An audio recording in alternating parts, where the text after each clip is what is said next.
ಇನ್ ಗುಲ್ಬರ್ಗಾ ವಾರ್ತೆಗಳ ಪ್ರಾಯೋಜಕರು ದೇವಾನಂದ್ ಸಾರಿ ಸೆಂಟರ್ ಸೂಪರ್ ಮಾರ್ಕೆಟ್ ಕಲಬುರಗಿ. ದೇವಾನಂದ್ ಸ್ಯಾರಿ ಸೆಂಟರ್ ಹಲವು ವರ್ಷಗಳಿಂದ ಕಲಬುರಗಿ ಮಹಾಜನತೆಯ ಭರವಸೆ ಗಳಿಸಿರುವ ರೇಷ್ಮೆ ಸೀರೆಗಳ ಅತಿ ದೊಡ್ಡ ಶೋರೂಮ್. ಹಬ್ಬಗಳು, ಮದುವೆ, ಉಪನಯನ ಹಾಗೂ ನಿಮ್ಮ ಮನೆಯ ಶುಭ ಸಮಾರಂಭಗಳಿಗೆ ಬೇಕಾಗುವ ರೇಷ್ಮೆ ಸೀರೆಗಳಿಗೆ ದೂರದ ಬೆಂಗಳೂರು, ಹೈದರಾಬಾದ್ ನಗರಗಳಿಗೆ ಹೋಗುವ ಅಗತ್ಯವಿಲ್ಲ. ದೇವಾನಂದ್ ಸ್ಯಾರಿ ಸೆಂಟರ್ ನೀಡುತ್ತಿದೆ exclusive silk sari collections. Devanand sari ಸೆಂಟರ್ನಲ್ಲಿ ಈಗ ಮದುವೆ ಮುಂತಾದ ಶುಭ ಸಮಾರಂಭಗಳಿಗೆ ಕಾಂಚೀವರಂ ಸೇರಿದಂತೆ wedding brocade saris, pure Dharmavaram ಸೀರೆಗಳು, ಪ್ಯೂರ್ ಬನಾರಸ್ ಸೀರೆಗಳು, pure Uppada silk, pure Ilkal ಸೀರೆಗಳು, pure fancy Gadwal silk, pure Paithani ಸೀರೆಗಳು, ಪ್ಯೂರ್ ಸಾಫ್ಟ್ ಸಿಲ್ಕ್ ಸೀರೆಗಳು ವಿವಿಧ ವಿನ್ಯಾಸಗಳಲ್ಲಿ. ಕಲಬುರಗಿಯಲ್ಲೇ ಅತಿ ದೊಡ್ಡ ಮತ್ತು ವಿಶಾಲವಾದ 10,000 ಚದುರ ಅಡಿ ಇರುವ ಏಕೈಕ ಸ್ಯಾರಿ ಸೆಂಟರ್ ದೇವಾನಂದ್ ಸ್ಯಾರಿ ಸೆಂಟರ್. ಭೇಟಿ ಕೊಡಿ. ದೇವಾನಂದ್ ಸ್ಯಾರಿ ಸೆಂಟರ್, ಕಾಮತ್ ಹೋಟೆಲ್ ಹಿಂದುಗಡೆ, ಸೂಪರ್ ಮಾರ್ಕೆಟ್, ಕಲಬುರಗಿ.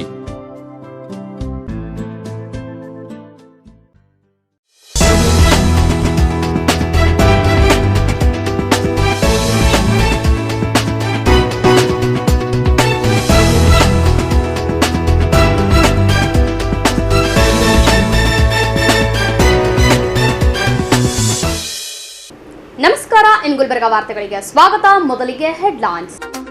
ಯಾರೇ ತಪ್ಪು ಮಾಡಿದ್ರೂ ಬಿಡೋದಿಲ್ಲ, ಸಚಿವ ಪ್ರಿಯಾಂಕ್ ಖರ್ಗೆ ಎಚ್ಚರಿಕೆ. ಅದ್ದೂರಿಯಾಗಿ ಜರುಗಿದ ಚಿಣ್ಣರ ಸಂಭ್ರಮ ಶಿಬಿರ ಸಮಾರೋಪ ಸಮಾರಂಭ. ಈಗ ವಾರ್ತೆಗಳ ವಿವರ. ಕಾನೂನು ಉಲ್ಲಂಘನೆ ಮಾಡುವ ಯತ್ನಕ್ಕೆ ಯಾರೇ ಕೈ ಹಾಕಿದರೂ ಮುಲಾಜಿಲ್ಲದೆ ಕ್ರಮ ಕೈಗೊಳ್ಳಲಾಗುವುದು ಎಂದು ಗ್ರಾಮೀಣಾಭಿವೃದ್ಧಿ ಮತ್ತು ಪಂಚಾಯತ್ ರಾಜ್ಯ ಹಾಗೂ ಐಟಿಬಿಟಿ ಸಚಿವ ಪ್ರಿಯಾಂಕ್ ಖರ್ಗೆ ಎಚ್ಚರಿಕೆ ನೀಡಿದರು. ನಗರದ ಜಿಲ್ಲಾ ಕಾಂಗ್ರೆಸ್ ಕಚೇರಿಯಲ್ಲಿ ಸುದ್ದಿಗೋಷ್ಠಿ ಉದ್ದೇಶಿಸಿ ಮಾತನಾಡಿದ ಅವರು, ಕಾನೂನು ಉಲ್ಲಂಘನೆಗೆ ಯತ್ನಿಸುವ ನಮ್ಮ ಸಂಬಂಧಿಕರಾಗಲಿ, ಬೆಂಬಲಿಗರಾಗಲಿ, ಜಾತಿ ಬಾಂಧವರಾಗಿರಲಿ ಮುಲಾಜಿಲ್ಲದೆ ಕ್ರಮ ಕೈಗೊಳ್ಳಲಾಗುವುದು ಎಂದರು. ಇದೇ ವೇಳೆ ಕಲಬುರಗಿಯಲ್ಲಿ ನಡೆದ 3 ಯುವಕರನ್ನು ಬೆತ್ತಲೆಗೊಳಿಸಿ ಥಳಿಸಿದ ಘಟನೆಯನ್ನು ವೈಯಕ್ತಿಕವಾಗಿ ಹಾಗೂ ಕಾಂಗ್ರೆಸ್ ಪಕ್ಷದ ವತಿಯಿಂದ ಖಂಡಿಸುವುದಾಗಿ ಹೇಳಿದ ಸಚಿವ ಪ್ರಿಯಾಂಕ್, ಈ ಘಟನೆ ಕುರಿತಂತೆ ಬಿಜೆಪಿ ನಾಯಕರು ಸೇರಿದಂತೆ ಕೆಲವು ಸ್ವಯಂ ಘೋಷಿತ ಸಮಾಜ ಸೇವಕರು ಸರ್ಕಾರವನ್ನು ಮುಜುಗರಕ್ಕೆ ಒಳಪಡಿಸಲು ಯತ್ನಿಸುತ್ತಿದ್ದಾರೆ. ನಾವು ಹೊಣೆಗಾರಿಕೆಯಿಂದ ತಪ್ಪಿಸಿಕೊಳ್ಳುವವರಲ್ಲ, ಮೇಲಾಗಿ ಮೈಗೆ ಎಣ್ಣೆ ಹಚ್ಚಿಕೊಂಡಿಲ್ಲ. ಕೆಲವು ಘಟನೆಗಳು ವೈಯಕ್ತಿಕ ಕಾರಣದ ಹಿನ್ನೆಲೆಯಲ್ಲಿ ನಡೆಯುತ್ತವೆ. ಎಲ್ಲವೂ ಗೃಹ ಇಲಾಖೆಯ ಗಮನದಲ್ಲಿ ಇರಬೇಕು ಎಂದೇನೂ ಇಲ್ಲ. ಬೆತ್ತಲೆಗೊಳಿಸಿ ಥಳಿಸಿದ ಪ್ರಕರಣ ಸ್ವತಃ ಪೊಲೀಸರ ಗಮನಕ್ಕೆ ಬಂದು ಪೊಲೀಸರೇ ಆರೋಪಿಗಳನ್ನು ಬಂಧಿಸಿದ್ದಾರೆ. ಇದು ಜಿಲ್ಲೆಯ ಆಡಳಿತ ವ್ಯವಸ್ಥೆಯ ಚುರುಕುತನ ತೋರಿಸುತ್ತದೆ ಎಂದು ನುಡಿದರು. ಕಳೆದ ಒಂದು ವಾರದಿಂದ ನಮ್ಮ ಜಿಲ್ಲೆಯಲ್ಲಿ ಚುನಾವಣೆ ಸಂದರ್ಭದಲ್ಲಿ ಒಂದು ಘಟನೆ ಹಾಗೂ ಚುನಾವಣೆ ದಿನ ಒಂದು ಘಟನೆ ಏನು ನಡೆದಿತ್ತು, ಅದು ಬಹಳಷ್ಟು ಚರ್ಚೆಗೆ ಗ್ರಾಸವಾಗಿತ್ತು. ಆ 2 ಘಟನೆಗಳನ್ನು, ಕೋಟ್ನೂರು ಘಟನೆ ಮತ್ತು ಇನ್ನೂ ಒಂದು ಎಲ್ಲಿ ಭಾಳ ಅಮಾನವೀಯವಾಗಿ ಯುವಕರನ್ನು ಬತ್ತಲೆಗೊಳಿಸಿ ಅವರು ಹೊಡೆದಿದ್ದಾರೆ ಅಥವಾ ಅವರಿಗೆ ಸೆರೆಮನೆಯಲ್ಲಿ ಇಟ್ಕೊಂಡಿದ್ದರು.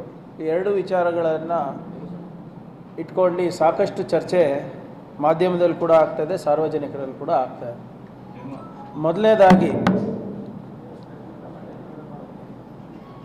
ಈ ಮೊನ್ನೆ ನಡೆದಂಥ ಘಟನೆ ಬಗ್ಗೆ ಕಾಂಗ್ರೆಸ್ ಪಕ್ಷ ಹಾಗೂ ವೈಯಕ್ತಿಕವಾಗಿ ನಾನು ಖಂಡಿಸ್ತೇನೆ. ಯಾರೂ ಕೂಡ, ಯಾವುದೇ ಸಮಾಜದವರಾಗಿರ್ಬೋದು, ಎಷ್ಟೇ ದೊಡ್ಡ ಪ್ರಭಾವಿ ಆಗಿರ್ಬೋದು, ಕಾನೂನನ್ನು ಅವರ ಕೈನಲ್ಲಿ ತಗೊಳ್ಳುವ ಅಧಿಕಾರ ಸರ್ಕಾರ ಹಾಗೂ ಸಂವಿಧಾನ ಯಾರಿಗೂ ಕೊಟ್ಟಿಲ್ಲ. ಆದರೆ ಇತ್ತೀಚೆಗೆ ಕಲಬುರಗಿನಲ್ಲಿ ಏನಾಗ್ತಾ ಇದೆ ಅಂದರೆ, ಕೆಲವು ರಾಜಕಾರಣಿಗಳು, ವಿಶೇಷವಾಗಿ BJP ಪಕ್ಷ ಮತ್ತು ಇನ್ನು ಕೆಲವು ವ್ಯಕ್ತಿಗಳು, ಯಾರು ಸ್ವಯಂ ಘೋಷಿತ ಸಮಾಜ ಸೇವಕರು, ಕಲಬುರಗಿಯ ಹಿತಾಸಕ್ತಿ ಕಾಪಾಡೋರು ಅಂತ ಕೆಲವು ವ್ಯಕ್ತಿಗಳು ಹುಟ್ಕೊಂಡಿದ್ದಾರೆ. ಅವರು ಸರ್ಕಾರವನ್ನು ಮುಜುಗರ ಮಾಡಬೇಕು, ಸರ್ಕಾರವನ್ನು ಪದೇ ಪದೇ ಜನರ ಮುಂದೆ ಒಂದು ರೀತಿ ಕೆಟ್ಟ ಹೆಸರು ತರಿಸ್ಬೇಕು, ಅವರ ಪ್ರಾಮಾಣಿಕ ಪ್ರಯತ್ನ ನಡೆಸ್ತಾನೇ ಇದ್ದಾರೆ. ಇವತ್ತು ನಾನು ನಮ್ಮ ಜವಾಬ್ದಾರಿ ಮೇಲೆ ಜಾರ್ಕೋತಾ ಇಲ್ಲ, ನಮ್ಮ ಜವಾಬ್ದಾರಿಯಿಂದ ಜಾರ್ಕೊತಾ ಇಲ್ಲ, ಅಥವಾ ನಾವು ಮೈ ಮೇಲೆ ಎಣ್ಣೆ ಹಚ್ಕೊಂಡು ಇಲ್ಲಪ್ಪ ಇದು ಪರ್ಸ್ನಲ್ ವಿಷಯ ಅಂತಲೂ ಹೇಳ್ತಾರೆ. ಎಲ್ಲರೂ ಮಾಧ್ಯಮ ಸ್ನೇಹಿತರು ಭಾಳಷ್ಟು ಜನ ಅನುಭವಸ್ಥರಿದ್ದೀರ, ಇಂಥದ್ದು ಹಲವಾರು ಘಟನೆಗಳು ನೋಡಿದ್ದೀರ. ಸಾಕಷ್ಟು ಜಗಳಗಳು ಕೈ ಮೀರಿ, ಪರಿಸ್ಥಿತಿ ಮೀರಿ ಕೊಲೆಗಳು ಆಗಿರೋದು ಕೂಡ ನೋಡಿದ್ದೀರ. ಆಮೇಲೆ ಇವೆಲ್ಲ ಹೆಚ್ಚಾಗಿ ಆಲ್ಮೋಸ್ಟ್ 99% ಟೈಮ್ಸ್ ಏನಾಗುತ್ತೆ, ವೈಯಕ್ತಿಕ ಕಾರಣಗಳಿಂದ ಈ ಕೊಲೆಗಳಾಗ್ತದೆ. ಅದು ಸಾಕ್ಷಿ ತಾವೂ ಇದ್ದೀರ. ಎಲ್ಲನೂ ಕೂಡ ಗೃಹ ಇಲಾಖೆಗೆ ಗಮನಕ್ಕೆ ಬರುತ್ತೆ ಅಂತ ಇರೋದಿಲ್ಲ.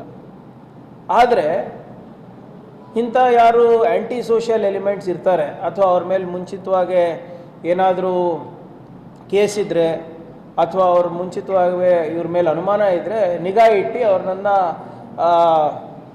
ಪದೇ ಪದೇ ಪರೇಡ್ ಮಾಡಿಸೋದಿರ್ಬೋದು, ಬಂದು ಹಾಜರಿ ಹಾಕ್ಸೋದಂತ ಇರ್ಬೋದು, ಇವೆಲ್ಲನೂ ಮಾಡ್ತಾನೇ ಇರ್ತದೆ.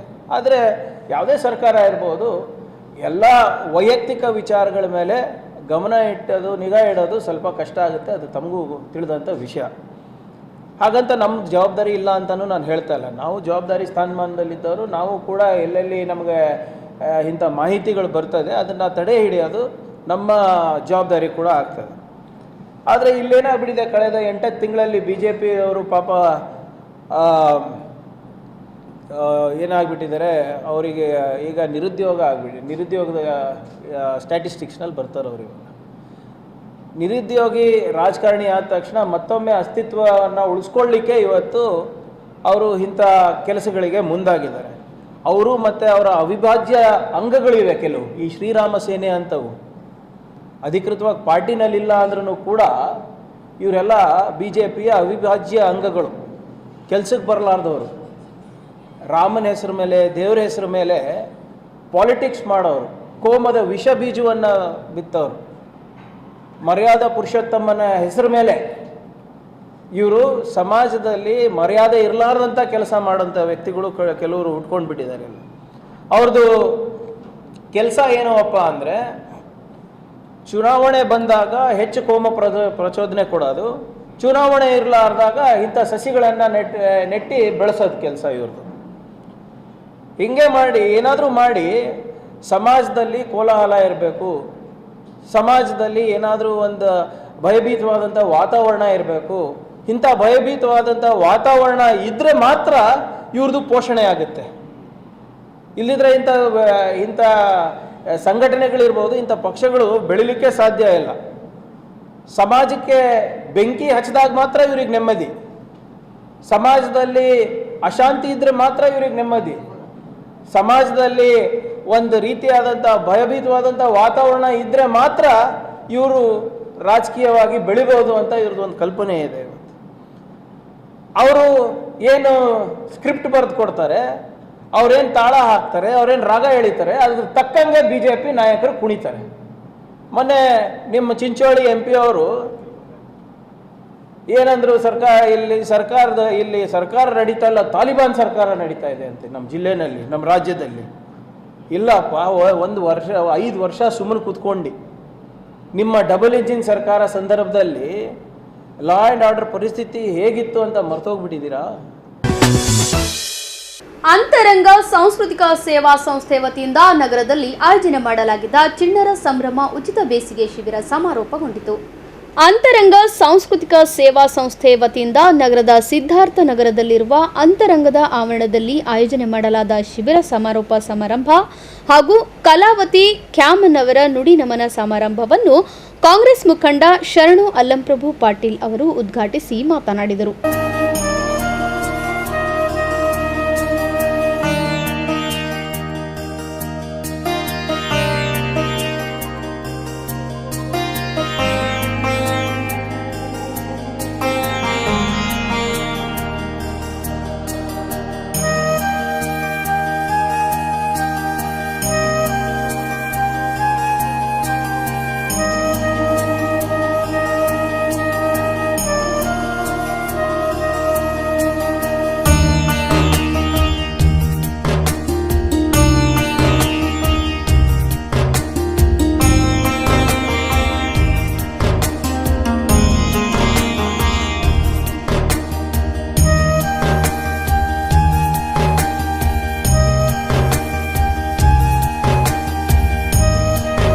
ಚಿಕ್ಕವರಿದ್ದಾಗೂ ಇಲ್ಲೇ MSK ಮಿಲ್ ಗ್ರೌಂಡ್ನಾಗೆ ನಾವು ಎಲ್ಲ ನಮ್ಮ ಸಮ್ಮರ್ ಹಾಲಿಡೇಸ್ ಇಲ್ಲೇ ಮಾಡಿ ಇಲ್ಲೇ ಬೆಳೆದಿದ್ದೆವು. ಅದಕ್ಕೆ ಇವತ್ತಿನ ದಿವಸ ನಾವು ಇಲ್ಲಿ ಸಿದ್ಧಾರ್ಥ ನಗರದಾಗ ಇದು ಒಂದು ಒಳ್ಳೆ ವಾತಾವರಣ. ನಾವು ಚಿಕ್ಕವರಿದ್ದಾಗ ಅಂದ್ರೆ ಅಣ್ಣವರಿಗೂ ಗುರುತು ಅವಾಗ ವಾತಾವರಣ ಹೆಂಗಿತ್ತಂತ. ಇಲ್ಲಿ ಬರ್ಲಾಕ ಹೋಗ್ಲಾಕ ನಾವು ಎಲ್ಲರೂ ಗುಂಪು ಕಟ್ಕೊಂಡು ಬರ್ತೀವಿ, ಗುಂಪು ಕಟ್ಕೊಂಡು ಹೋಗ್ತಿದ್ದೆವು. ಒಬ್ಬರೇ ಬಂದ್ರೆ ಅಂಜಿಕೆ ಬರೋ ತರ ಒಂದು ವಾತಾವರಣ ಇತ್ತು. ಅದೆಲ್ಲ ಮೀರಿಸಿ ಇವತ್ತಿದು ಒಂದು ಒಳ್ಳೆ ಒಂದು ವಾತಾವರಣ ಸೃಷ್ಟಿ ಮಾಡಿದಂದ್ರೆ ಆ ತಾಯಿಯವರಿಗೆ ತುಂಬಾ ನಾನು ಅಭಿನಂದನೆ ಸಲ್ಲಿಸಬೇಕು ಈ ಒಂದು ವೇದಿಕೆಯಲ್ಲಿ ಅಂತ ಹೇಳುತ್ತಾ, ಹಾಗೆ ನಮ್ಮ ಹರಿಯವರು ಅವರ ಮನೆಯವರಾಗಿರ್ಬೋದು, ಒಂದು ಇವಾಗಲೇ ಹೇಳಿದ್ರು ಏನೇ ಒಂದು ರೂಪಾಯಿ ತಗೊಳ್ಳದೆ ಎಲ್ಲ ನಮ್ಮ ಮಕ್ಕಳಿಗೆ ಒಂದು ಏನು ಅಭ್ಯಾಸ ಏನು ಕೊಡ್ತಾ ಇದ್ದಾರೆ, ಒಂದು ಕಲಾ ಏನು ಕಲಿಸ್ತಾ ಇದ್ದಾರೆ. ಅದಕ್ಕೆ ನಾವು ರಿಯಲಿ ಹ್ಯಾಟ್ಸ್ ಆಫ್ ಸರ್. ನಿಮ್ದೊಂದು ಟೈಮ್ಗೆ ತುಂಬಾ ಬಹಳ ಖುಷಿ ಆಯ್ತು. ನಾವು ಇದೆಲ್ಲ ಸೆಟಪ್ ನೋಡಿದ್ರೆ ನಮ್ಗೆ ಅನ್ಸುತ್ತೆ ಇದು ಎಲ್ಲ ಮನಸ್ಸಿಂದ ಎಲ್ಲ ಮಕ್ಕಳು ಮಾಡಿದ್ದು. ಇದೆಲ್ಲ ಒಂದು ಟೆಂಟ್ ಆಗಿರ್ಬೋದು, ಬ್ಯಾಕ್ಗ್ರೌಂಡ್ ಆಗಿರ್ಬೋದು, ಇದು ಗೋಣಿ ಚೀಲದಿಂದ ಏನು ಹಾಕಿದ್ದೀರಾ, ಇದೆಲ್ಲ ನೀವು ಮನಸ್ಸಿಂದ ಮಾಡೋದು. ಯಾರೋ ರೊಕ್ಕ ಕೊಟ್ಟು ಒಂದು 500 ರೂಪಾಯಿ ಕೊಟ್ಟರು ಒಂದು ದೊಡ್ಡ ಕಾರ್ಪೆಟ್ ಹಾಕ್ಬೋದು, ದೊಡ್ಡ ಮಾತಲ್ಲ. ಆದ್ರೆ ಎಲ್ಲ ಮಕ್ಕಳದೊಂದು ಶ್ರಮೆಯಿಂದ ಇದೇನು ಕಾರ್ಯಕ್ರಮ ಮಾಡ್ತಿರಲ್ಲ, ಇದು ಎಷ್ಟು ರೊಕ್ಕ ಕೊಟ್ಟರು ಸಿಗಲ್ಲ. ಇದು ಒಂದು ಮನಸ್ಸಿಂದ ಕಾರ್ಯಕ್ರಮ. ಇಲ್ಲಿ ಬಂದು ಬಹಳ ಖುಷಿ ಆಯ್ತು. ನಮ್ಮ ತಂದೆಯವರು ಬರಬೇಕಾಗಿತ್ತು. ನಂಗೆ ಆಕ್ಚುಲಿ ಇವಾಗ ಚೆನ್ನಾಗಿ ಅನಿಸ್ತಾ ಇದೆ. ಇಂಥದೊಂದು ನೋಡ್ಲಕ್ಕೆ ನಂಗೆ ಅವಕಾಶ ಸಿಗ್ತಲ್ಲಪ್ಪ. ನಾವು ಏನು ಬೆಳೆದು ಬಂದಿದ್ದು ಏರಿಯಾ, ಇದು ಬೇರೆ ಏರಿಯಾ ಇಲ್ಲ. ನಾವು ಹುಟ್ಟದಾಗ ಹಿಡಿದು ಇಲ್ಲೇ ಸಮ್ಮರ್ ಹಾಲಿಡೇಸ್ ಅಂದ್ರೆ ಪೂರಾ 3 ತಿಂಗಳು MSK ಗ್ರೌಂಡ್ ಇಲ್ಲೇ ಕಳೆದಿದ್ದೆವು. ಅದು ಈ ತರ ಬದಲಾವಣೆ ಆಗ್ಯದಂತ ನೋಡಿ ತುಂಬಾ ಖುಷಿ ಆಯ್ತು. ಬಳಿಕ ಮಾತನಾಡಿದ SB ಹರಿಕೃಷ್ಣ ಅವರು, ಮಕ್ಕಳಿಗೆ ಉಪಯುಕ್ತವಾಗಲಿ ಎಂಬ ದೃಷ್ಟಿಯಿಂದ ಕಲಬುರಗಿ ಪ್ರತಿ ವರ್ಷದಂತೆ ಈ ಬಾರಿಯೂ ಬೇಸಿಗೆ ಶಿಬಿರ ಆಯೋಜನೆ ಮಾಡಲಾಗಿದ್ದು, ಹಲವು ವಿದ್ಯಾರ್ಥಿಗಳು ಶಿಬಿರದ ಲಾಭ ಪಡೆದುಕೊಂಡರು ಎಂದು ಹೇಳಿದರು. ಮಕ್ಕಳದು ಮಾನಸಿಕ ಬೆಳವಣಿಗೆ ಬಹಳ ಚಂದ ಆಗ್ತದೆ. ಅವರು ಇದರಿಂದ ಲಾಭ ಆದ ಹೊರತಾಗಿ ಮಕ್ಕಳಿಗೆ ನಷ್ಟ ಇಲ್ಲ. ಮಕ್ಕಳು ನಾಟಕ ಮಾಡೋದ್ರಿಂದ, ಡ್ಯಾನ್ಸ್ ಮಾಡೋದ್ರಿಂದ, ನಾಟಕ ಮಾಡೋದ್ರಿಂದ ಮಕ್ಕಳೇ ಮಾತಾಡ್ಬಿಟ್ಟು ಪ್ಲೀಸ್ ಅವ್ರು ಮಾಡೋದ್ರಿಂದ ಅವ್ರು ಫಸ್ಟ್ ಸ್ಟೇಜ್ ಕರೇಜ್ ಬರ್ತದೆ. ಅಂದ್ರೆ ಈಗ ನೀವು ಸಡನ್ ಆಗಿ ಇಲ್ಲಿ ಬಂದು ಮಾತಾಡಿದ್ರೆ ಮಕ್ಕಳಿಗೆ ಮಾತಾಡೋಕ್ಕಾಗಲ್ಲ, ನಮ್ಮಂತವ್ರಿಗೆ ಆಗಲ್ಲ, ಕಷ್ಟ ಆಗ್ತದೆ. ಯಾಕಂದ್ರೆ ಒಂದು 10 ಜನರ ಮುಂದೆ ಮಾತಾಡ್ಬೇಕಾದ್ರೆ ಬಹಳ ಕಷ್ಟ ಮಾತಾಡೋದು. ಅಂತ ಸ್ಟೇಜ್ ಕರೇಜ್ ಬರೋದು ಈ ನಾಟಕ, ನೃತ್ಯ, ಸಂಗೀತದಲ್ಲಿ ಅಂತ. ಸಂಗೀತದ ಮೇಷ್ಟ್ರಲ್ಲಿ ಮೇಲೆ ಕುಂತಾರೆ. ನಾವು ಅವಾಗಲೇ ಹೇಳ್ದ ಸಂಗೀತಕ್ಕೆ ಬಹಳ ದೊಡ್ಡ ಶಕ್ತಿ ಇದೆ. ಅದೇ ರೀತಿಯಾಗಿ ನಾಟಕಕ್ಕೆ ಬಹಳ ದೊಡ್ಡ ಶಕ್ತಿ ಇದೆ. ಸಂಗೀತ, ನೃತ್ಯ ಎಲ್ಲವನ್ನು ಒಳಗೊಂಡಂಥದ್ದು ನಾಟಕದಲ್ಲಿ ಎಲ್ಲವೂ ಇರ್ತದೆ. ಹಾಗಾಗಿ ಈ ಸರಿ ಒಂದು 40ರಿಂದ 50 ಮಕ್ಕಳು ಬಂದಾರ. ಮುಂದಿನ ಸರಿ ಇನ್ನೂ ಹೆಚ್ಚಿನ ಮಕ್ಕಳು ಬರಲಿ. ಅವ್ರ ಸಲುವಾಗಿ ನಾವು ಮಾಡೋದು ಉದ್ದೇಶ ಇಷ್ಟೇ. ನಮ್ಮ ಮಕ್ಕಳು ಇದು ಈ ಕ್ಯಾಂಪು ಕಲಬುರಗಿ ಇಬ್ಬರೇ, ಅದು ಬಿಟ್ಟರೆ ಸರ್ಕಾರದ ಒಂದು ರಂಗಾಯಣ ಅಂತದ, ಆ ರಂಗಾಯಣ ನೆರವೇರಿಸ್ತದ. ರಾಜ್ಕುಮಾರ್ ಎಸ್ ಅಂತ ಇಲ್ಲೇ ಅದಾರ, ಅವರು ಅಲ್ಲಿ ಕೆಲಸ ಮಾಡ್ತಾರ. ಅವರು ಅಲ್ಲಿ ಮಕ್ಕಳಿಗೆ ಪ್ರತಿ ಮಕ್ಕಳಿಗೆ 2,000ದಿಂದ 2,500 ಫುಡ್ ಅದ. ಅಲ್ಲಿ ಸರ್ಕಾರಿ ಅಂಡರ್ನಾಗ ಅದು ನಡೀತದೆ ಚಿಣ್ಣರ ಮೇಳ ಅಂತೇಳಿ. ಅದು ಬಿಟ್ಟರೆ ಇನ್ನೊಬ್ಬರು ವಿಶ್ವರಾಜ್ ಪಾಟೀಲ್ ಅಂತಂದ್ರೆ ಅವ್ರು ಮಾಡ್ತಾ ಇದಾರೆ. ಅವರು ಒಂದು 2,500 ಸಾವಿರ ಚಾರ್ಜ್ ಮಾಡ್ತಿದ್ದಾರೆ. ತಪ್ಪಲ್ಲ, ಮಾಡ್ಲಿ. ಬಟ್ ನಮ್ಗೇನಿಲ್ಲ, ಈ ಮಕ್ಕಳು ಅಷ್ಟು ಶಕ್ತರಲ್ಲ. ದುಡ್ಡು ತಗೊಳ್ಳೋದಕ್ಕೂ ನಮ್ಗೆ ಆಗಲ್ಲ, ಅವ್ರು ಕೊಡೋದಕ್ಕೂ ಸ್ವಲ್ಪ ಕಷ್ಟ ಆಗ್ತದೆ. ಹಾಗಾಗಿ ಇದು ನಮ್ಮ ಸೇವೆ. ನಾವು ಪ್ರತಿ ವರ್ಷ ಕೆಲಸ ಮಾಡ್ತೀವಿ. ಆ ಕೆಲಸದಿಂದ ಇದೊಂದು ಸಣ್ಣ ಸೇವೆ ನಮ್ದು. ಈ ಸೇವೆ ಇನ್ನೂ ಉಚಿತವಾಗಿ ನಾವು ಮಾಡ್ಬೇಕಂತ ಆಸೆ ಇಟ್ಕೊಂಡಿವಿ. ಮುಂದೇನು ಮಾಡ್ತಿರ್ತೀವಿ. ಆದಷ್ಟು ಹೆಚ್ಚು ಮಕ್ಕಳಿಗೆ ಕಳಿಸ್ರಿ. ಇದ್ರ ಉದ್ದೇಶ ಇಷ್ಟೇ, ಮಕ್ಕಳ ಮಾನಸಿಕವಾಗಿ ಬೆಳವಣಿಗೆ ಹೆಚ್ಚಾಗ್ತದೆ, ಅವ್ರು ಸ್ಟೇಜ್ ಕರೇಜ್ ಬರ್ತದೆ, ಅವ್ರು ಓದಿನಲ್ಲಿ ಮುಂದೆ ಬರ್ತಾರೆ ಅಂತ ಹೇಳಕ್ ಇಷ್ಟಪಡ್ತೀನಿ.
ಕಾರ್ಯಕ್ರಮದಲ್ಲಿ ಪ್ರೊಫೆಸರ್ ಈಶ್ವರ್ ಇಂಗಿನ್, ಪ್ರಕಾಶ್ ಔರಾದ್ಕರ್, ಕೆಎಸ್ ಬಂಧು, ಅಮರಪ್ರಿಯಾ ಹಿರೇಮಠ್, ಬಿಎಚ್ ನಿರ್ಗುಡಿ, ಲಲಿತಾ ಹರಿಕೃಷ್ಣ, ಸೂರ್ಯಕಾಂತ್ ನಂದೂರ್, ವಿಕ್ರಮ್ ಗೋಕುಲ್ಕರ್, ಭೈರವ್ ಪೂಜಾರಿ, ಸ್ನೇಹಾ ಕಟ್ಟಿಮನಿ ಸೇರಿದಂತೆ ಅನೇಕರು ಉಪಸ್ಥಿತರಿದ್ದರು. ಕರ್ನಾಟಕ ಈಶಾನ್ಯ ಪದವೀಧರ ಚುನಾವಣೆಯನ್ನು ಬಿಜೆಪಿ ನಾಯಕರು ಒಟ್ಟಾಗಿ ಎದುರಿಸಲಿದ್ದೇವೆ ಎಂದು ಬಿಜೆಪಿ ಮುಖಂಡ ಸುರೇಶ್ ಸಜ್ಜನ್ ಹೇಳಿದರು. ನಗರದಲ್ಲಿ ಸುದ್ದಿಗೋಷ್ಠಿ ನಡೆಸಿ ಮಾತನಾಡಿದ ಅವರು, ಈ ಬಾರಿ ಕರ್ನಾಟಕ ಈಶಾನ್ಯ ಪದವೀಧರ ಚುನಾವಣೆಗೆ ಬಿಜೆಪಿಯಿಂದ ಅಮರನಾಥ್ ಪಾಟೀಲ್ ಅವರನ್ನು ಅಭ್ಯರ್ಥಿಯಾಗಿ ಹೈಕಮಾಂಡ್ ನೇಮಿಸಿದೆ. ನಾನು ಕೂಡ ಆಕಾಂಕ್ಷಿಯಾಗಿದ್ದೆ. ಆದರೆ ಪಕ್ಷ ಕೊನೆಗೆ ಅಮರನಾಥ್ ಪಾಟೀಲ್ ಅವರಿಗೆ ಟಿಕೆಟ್ ನೀಡಿದ್ದಾರೆ. ಬಿಜೆಪಿ ರಾಜ್ಯಾಧ್ಯಕ್ಷ ವಿಜಯೇಂದ್ರ ಹಾಗೂ ರಾಜ್ಯ ನಾಯಕರು ನಮ್ಮ ಮನೆಗೆ ಬಂದು ಮನವೊಲಿಸಿದ್ದಾರೆ. ಅವರ ಮಾತಿಗೆ ಬೆಲೆ ಕೊಟ್ಟು ನಾವೆಲ್ಲರೂ ಒಂದಾಗಿ ಈ ಬಾರಿ ಚುನಾವಣೆ ಎದುರಿಸುತ್ತಿದ್ದೇವೆ ಎಂದರು. ಸನ್ಮಾನ್ಯ ಯಡಿಯೂರಪ್ಪನವರಿಗೆ ಮತ್ತು ವಿಜೇಂದ್ರ ಸರ್ ಅವರು ಆಯಿತು, ಖಂಡಿತ ಕೂಡ ತಾವು ಬರಬೇಕು ಅಂತ ಹೇಳಿದಾಗ ನನ್ನೆಲ್ಲ ಆತ್ಮೀಯರು ಮತ್ತು ಬೆಂಗಳೂರು ಜೊತೆಗೆ ಆ ನೇತೃತ್ವಕ್ಕೆ ನಾನು ಬೆಂಗಳೂರಿಗೆ ಹೋಗಿದ್ದೆ. ಅಲ್ಲಿ ಸನ್ಮಾನ್ಯ ಯಡಿಯೂರಪ್ಪನವ್ರ ಮನೆಯಲ್ಲಿ ಮತ್ತು ಭಾರತೀಯ ಜನತಾ ಪಕ್ಷದ ಕಚೇರಿಯಲ್ಲಿ ನಾನು ಮಾಡಿರ್ತಕ್ಕಂಥ ಕೆಲಸ ಕಾರ್ಯ ಬಗ್ಗೆ ಅವ್ರಿಗೆಲ್ಲ ಗೊತ್ತಿದೆ. ಅವರು ನೀವು ಮಾಡಿರ್ತಕ್ಕಂಥ ಕೆಲಸ ಕಾರ್ಯಗಳು ಭಾರತೀಯ ಜನತಾ ಪಕ್ಷ ಮುಂಬರ್ತಕ್ಕಂಥ ದಿನಗಳಲ್ಲಿ ಖಂಡಿತ ಕೂಡ ತಮ್ಮ ಸೇವೆ ಗುರುತಿಸಿ ತಾವು ಪಕ್ಷದ ಇವತ್ತಿಗೂ ಕೂಡ ಪಕ್ಷದಲ್ಲಿ ಮಾಡಿರ್ತಕ್ಕಂಥ ಯಾವೊಬ್ಬ ಸಾಮಾನ್ಯ ಕಾರ್ಯಕರ್ತನಿಗೂ ಕೂಡ ಕೈ ಬಿಟ್ಟಿಲ್ಲ ಪಕ್ಷ. ಅದು ವಿಶೇಷವಾಗಿ ತಾವು ಹೆಚ್ಚಿನ ಶ್ರಮ ವಹಿಸಿರ್ತಕ್ಕಂಥ ತಮಗೆ ಯಾವುದೇ ಸಂದರ್ಭದಲ್ಲಿ ಕೂಡ ಕೈ ಬಿಡ್ತಕ್ಕಂಥ ಪ್ರಶ್ನೆ ಇಲ್ಲ.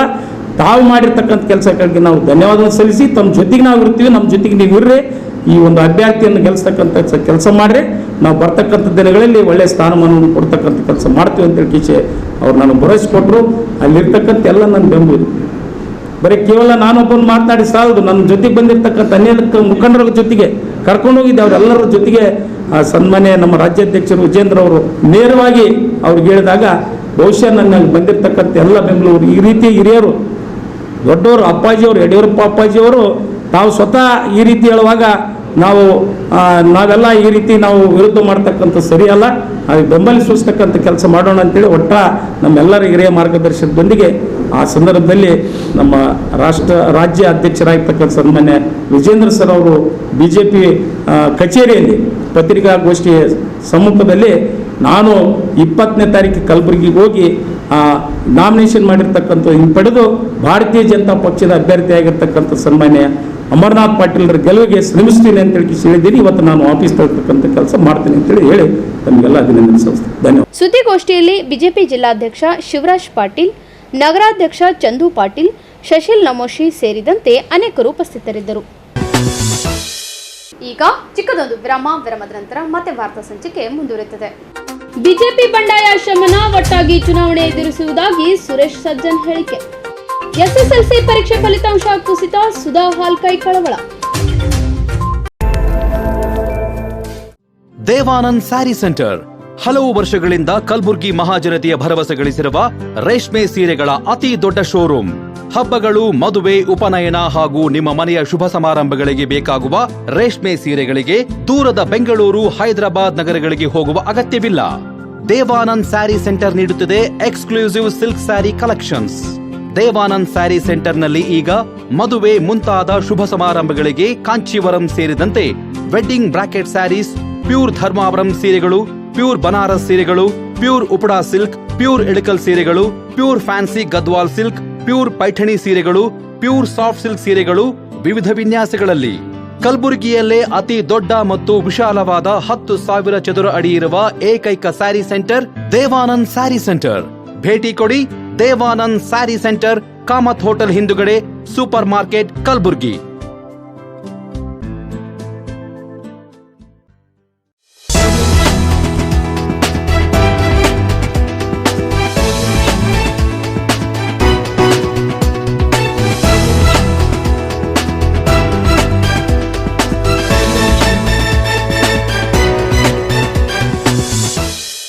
ಮತ್ತೊಮ್ಮೆ ವಾರ್ತೆಗಳಿಗೆ ಸ್ವಾಗತ.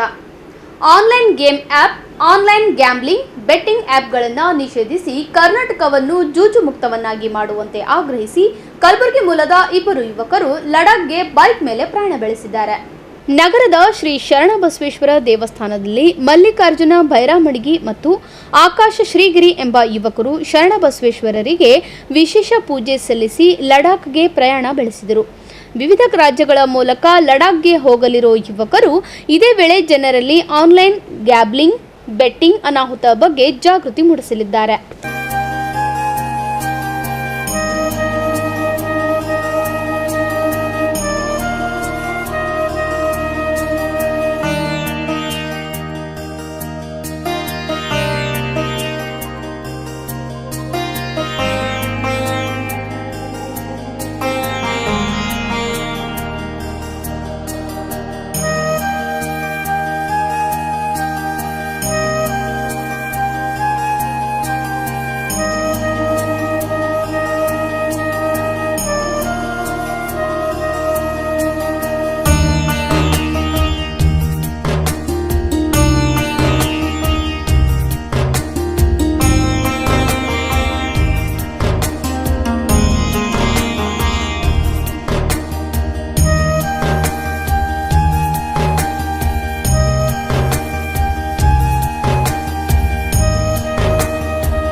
ಕರ್ನಾಟಕದಲ್ಲಿ ಈ ವರ್ಷ ಎಸ್ಎಸ್ಎಲ್ಸಿ ಫಲಿತಾಂಶದಲ್ಲಿ ಗಣನೀಯ ಕುಸಿತ ಕಂಡಿದ್ದು, ಕಳೆದ ವರ್ಷದ ಫಲಿತಾಂಶಕ್ಕಿಂತ 10% ಇಳಿಕೆಯಾಗಿದೆ ಎಂದು ಬಿಜೆಪಿ ಮುಖಂಡೆ ಸುಧಾ ಹಾಲ್ಕಾಯಿ ಹೇಳಿದರು.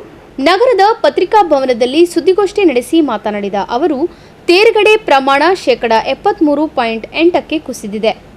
ಕಳೆದ ವರ್ಷ 28 ಶಾಲೆಗಳಿಗೆ ಹೋಲಿಸಿದರೆ 78 ಶಾಲೆಗಳು ಶೂನ್ಯ ಫಲಿತಾಂಶವನ್ನು ದಾಖಲಿಸಿವೆ ಎಂಬುದು ಅತ್ಯಂತ ಆತಂಕಕಾರಿ ಅಂಶ. ಇದಲ್ಲದೆ ಬಾಲಕರಿಗಿಂತ 1 ಲಕ್ಷ ಹೆಚ್ಚು ಬಾಲಕಿಯರು ಉತ್ತೀರ್ಣರಾಗಿದ್ದರೂ ಕಲಬುರಗಿಯ ಸಾಧನೆಯು ಕಳೆದ ವರ್ಷ 28ನೇ ಸ್ಥಾನದಿಂದ ಈ ವರ್ಷ 34ನೇ ಸ್ಥಾನಕ್ಕೆ ಕುಸಿದಿದೆ. ಗ್ರೇಸ್ ಅಂಕಗಳನ್ನು 10% ರಿಂದ 20% ವರೆಗೆ ಹೆಚ್ಚಿಸಿದ್ದು, 35% ರಿಂದ 25%ಗೆ ಉತ್ತೀರ್ಣ ಅಂಕಗಳನ್ನು ಕಡಿಮೆ ಮಾಡಿದ್ದರೂ ಈ ಮಟ್ಟದ ಫಲಿತಾಂಶ ದಾಖಲಾಗಿರುವುದು ಆತಂಕ ಹುಟ್ಟಿಸಿದೆ. ಈ ಬದಲಾವಣೆಗಳ ಹೊರತಾಗಿಯೂ ಒಟ್ಟಾರೆ ಫಲಿತಾಂಶಗಳು ಗಮನಾರ್ಹವಾಗಿ ಕುಸಿದಿವೆ. ಪರೀಕ್ಷಾ ಟು ಈ ಚರ್ಚಾ ಕಾರ್ಯಕ್ರಮದ ರಾಜು ಸಂಯೋಜಕರಾಗಿ, ನಾವು ರಾಜ್ಯಾದ್ಯಂತ 10ನೇ ಮತ್ತು 12ನೇ ತರಗತಿಯ ವಿದ್ಯಾರ್ಥಿಗಳಿಗೆ ಈ ಉಪಕ್ರಮವನ್ನು ನಡೆಸಿದ್ದೇವೆ. ಈ ಹಿಂದೆ ಉತ್ತಮ ಫಲಿತಾಂಶಗಳನ್ನು ಕಂಡಿದ್ದೇವೆ. ಆದಾಗ್ಯೂ ಈ ವರ್ಷದ ಫಲಿತಾಂಶವು ಅತ್ಯಂತ ಕಳವಳಕಾರಿ ಎನಿಸಿದೆ ಎಂದು ಅವರು ಶೈಕ್ಷಣಿಕ ಅಭಿವೃದ್ಧಿಗೆ ಸರ್ಕಾರ ಮುಂದಾಗಬೇಕು ಎಂದು ಒತ್ತಾಯಿಸಿದರು. ಈ ಸಲ SSLC ರಿಸಲ್ಟ್ ಬಹಳ ಕಡಿಮೆ ಬಂದಿದೆ. ಸುಮಾರು 78 ಶಾಲೆಗಳಲ್ಲಿ 78 ಶಾಲೆಗಳಲ್ಲಿ 0% ರಿಸಲ್ಟ್ ಬಂದಿದೆ. ಹೋದ ವರ್ಷ 28 ಶಾಲೆಗಳಲ್ಲಿ 0% ರಿಸಲ್ಟ್ ಬಂದಿತ್ತು.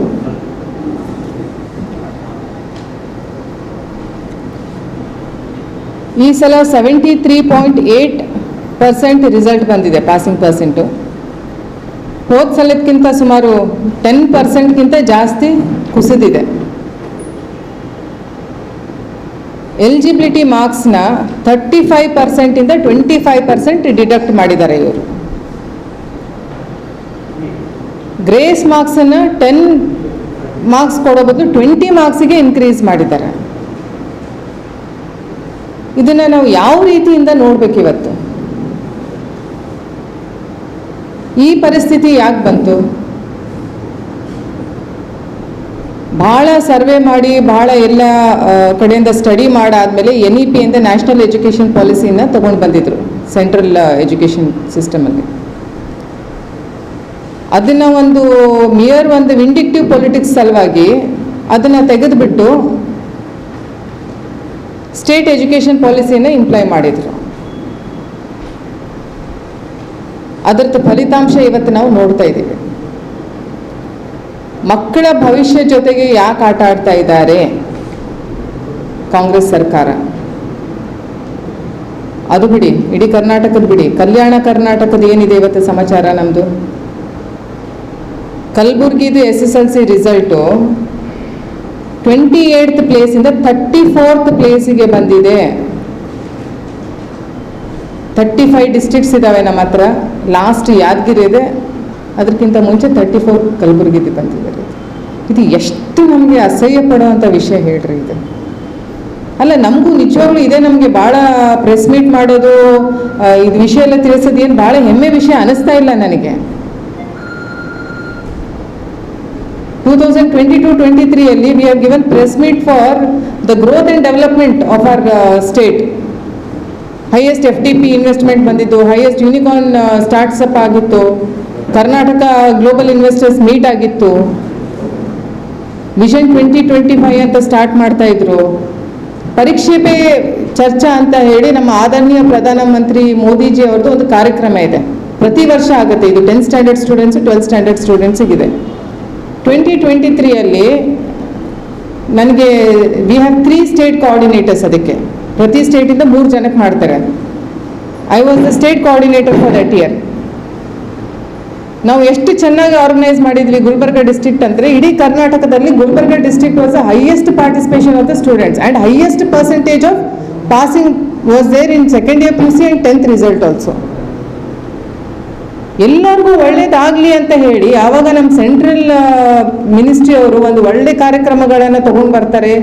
ನಮ್ಮ ಆದರಣೀಯ ಪ್ರಧಾನಮಂತ್ರಿ ಮೋದಿಜಿಯವ್ರಿಗೆ ಇಡೀ ದೇಶದ ಒಂದು ರೆಸ್ಪಾನ್ಸಿಬಿಲಿಟಿ ಅವ್ರ ಮೇಲೆ ಇರೋವಾಗ್ಲೂ ಅವ್ರು ನಮ್ಮ ಮಕ್ಕಳದ ಭವಿಷ್ಯದ ಬಗ್ಗೆ ಯೋಚನೆ ಮಾಡ್ತಾರೆ. ಇಂಥ ಕಾರ್ಯಕ್ರಮಗಳನ್ನು ನಾವು ಎಲ್ಲ ಇಂಪ್ಲಿಮೆಂಟ್ ಮಾಡ್ತಾ ಇದ್ವಿ. ಯಾಕೆ ಈ ಸಲ ಯಾವುದು ಇದು ಆಗ್ತಾ ಇಲ್ಲ? ನಾಚಿಕೆ ಬರುತ್ತೆ ರೀ. ಪ್ರತಿ ಸಲ ನಮಗೆ ನ್ಯಾಷನಲ್ ಡಿಬೇಟಲ್ಲಿ ಕರೀತಾರೆ, ಏನು ಇಶ್ಯೂಸ್ ಹೇಳಿ ನೋಡೋಣ. ಅಲ್ಲಿ ಹತ್ಯೆ ಆಯಿತು, ಇಲ್ಲಿ ಹತ್ಯೆ ಆಯಿತು, ಎಲ್ಲೂ ನ್ಯಾಯ ಸಿಗ್ತಾ ಇಲ್ಲ.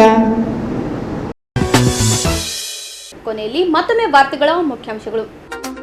ಯಾರೇ ತಪ್ಪು ಮಾಡಿದ್ರೂ ಬಿಡೋದಿಲ್ಲ, ಸಚಿವ ಪ್ರಿಯಾಂಕ್ ಖರ್ಗೆ ಎಚ್ಚರಿಕೆ. ಅದ್ದೂರಿಯಾಗಿ ಜರುಗಿದ ಚಿಣ್ಣರ ಸಂಭ್ರಮ ಶಿಬಿರ ಸಮಾರೋಪ ಸಮಾರಂಭ.